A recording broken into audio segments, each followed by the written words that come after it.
Line पार के ऐतिहासिक रामलीला मैदान में रविवार की रात आयोजित रामलीला में सीता हरण का भव्य मंचन किया गया। कथा प्रसंगों के मंचन ने दर्शकों को भाव विभोर कर दिया और पूरा मैदान धार्मिक उल्लास से गूंज उठा। रामलीला की शुरुआत स्वर्ण मृग प्रसंग से हुई, जी माया रूप धारण कर हिरण का रूप लिया। माता सीता उस सुनहरे मृग को देखकर मोहित हो जाती हैं और भगवान राम से उसे लाने का आग्रह करती हैं। कथा के अनुसार सीता के आग्रह पर राम वन की ओर निकल जाते हैं और उनके पीछे पीछे लक्ष्मण भी चले जाते हैं। इसी बीच रावण साधु का वेश बनाकर सीता के पास पहुंचता है। कलाकारों ने अपने सशक्त अभिनय से इन दृश्यों को जीवंत कर दिया। विशेषकर रावण और सीता संवाद के दौरान दर्शकों की तालियों की गड़गड़ाहट ने वातावरण को गुंजायमान कर दिया। जैसे ही रावण सीता हरण कर पुष्पक विमान से प्रस्थान करता है, दर्शकों के बीच रोमांच और श्रद्धा का अद्भुत संगम देखने को मिला। किसी भी परिस्थिति में राम भैया के आने तक आप अपने चरण सेका से बाहर न रखें। मुनिराज, मैं आपके लिए भोजन लाई हूँ, ये लीजिए।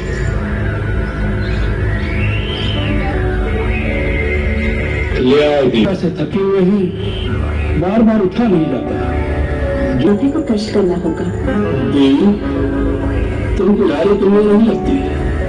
द्वार पर आया हुआ अतिथि भगवान का रूप होता है और तुम हमारा तिरस्कार कर रही हो।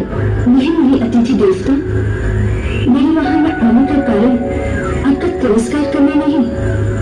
वास्तव में मेरे देवर मेरी सुरक्षा के लिए एक सीमा की रेखा खींच गए हैं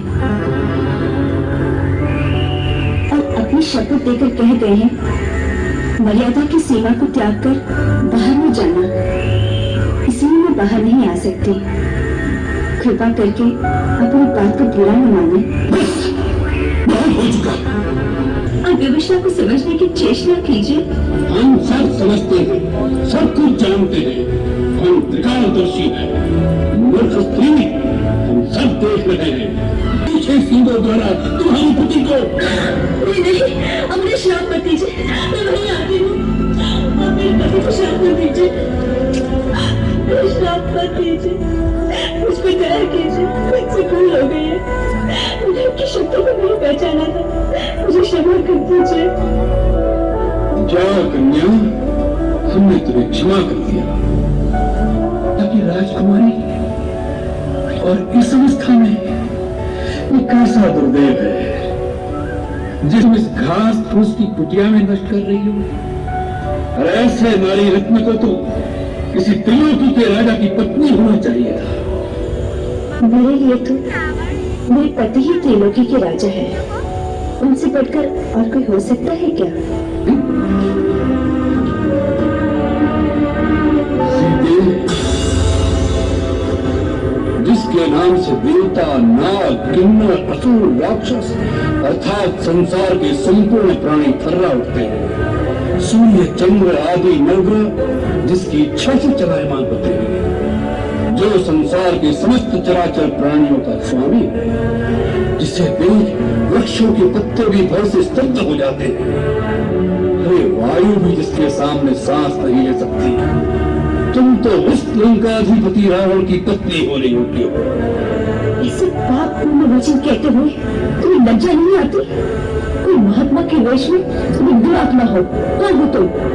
तुम्हारा वही लंकेश्वर, ऐसे हमारे राजमहल में 5,000 स्त्रियां पटरानी की भांति तुम्हारी सेवा करेंगी। धूर्त, तुमने ये कैसे सोच लिया कि तुम अपने वैभव का बखान करोगे और सीता तुम्हारे साथ चल देगी? तुम इसी समय यहाँ से चले जाओ, नहीं तो मेरे पति एक ही बार में तुम्हें तुम्हारी लंका सब जला के भस्म कर देगी। तुम जिस पति का मान करती हो वह तो धरती पर रहने वाला एक मानव मात्र है। हम जिन राक्षसों के राजा हैं वह तो इन मानवों को फल मूल की भांति अपना आहार समझते हैं। तुम हम लोगों की शक्ति को नहीं जानती। जानते हूँ। खर और दूषण भी तुम्हारे ही भाई थे ना, जिन्हें रघुवर ने आन की आन में समाप्त कर दिया था। तुम्हारा ये साहस एक गीदड़ होकर सिंघनी की कामना कर रहे हो। तुम्हारा अंत समय आ गया है। तो अभी समय है, चला जाए यहाँ से। स्त्री एक बार अपनी मर्यादा की रेखा से बाहर आ जाए फिर उसका वापस जाना असंभव हो जाता है। सीते, अब तुम्हें रावण के हाथों कोई नहीं बचा सकता, इसलिए चुपचाप अपनी सम्मति से मेरे साथ चलो। लक्ष्मण! लक्ष्मण! सामने वो रमना बहुत दूर है, तुम्हारी कार तक नहीं पहुंच सकती। सीते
इसका बंधुओं का अपहरण करने से तुम निश्चित ही विनाश को प्राप्त करोगे।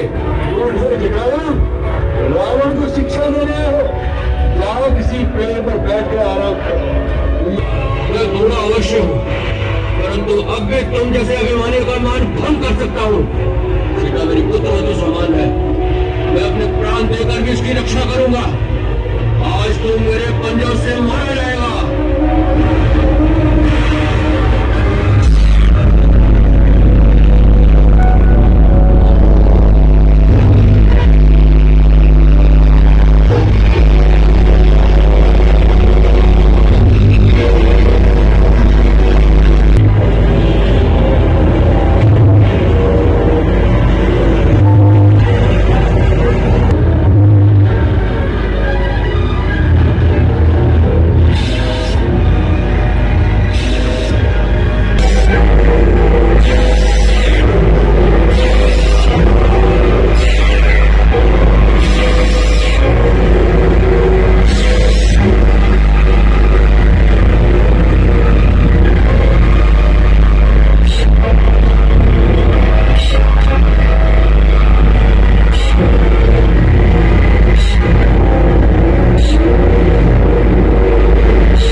उससे कोई लाभ नहीं होगा।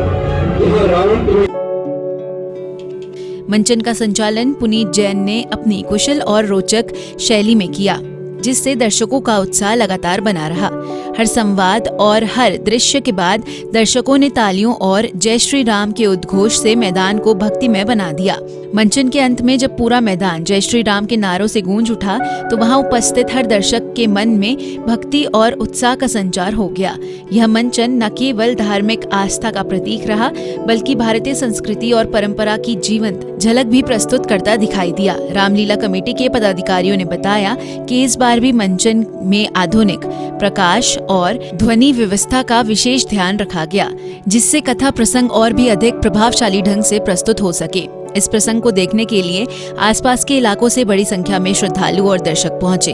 कार्यक्रम के दौरान रामलीला कमेटी की ओर से सुरेंद्र कुमार अग्रवाल, प्रदीप बंसल, रॉबिन अग्रवाल, संदीप बंसल, अतुल अग्रवाल, मयंक बंसल और रोहित बंसल, नितिन अग्रवाल सहित अनेक गणमान्य लोग उपस्थित रहे।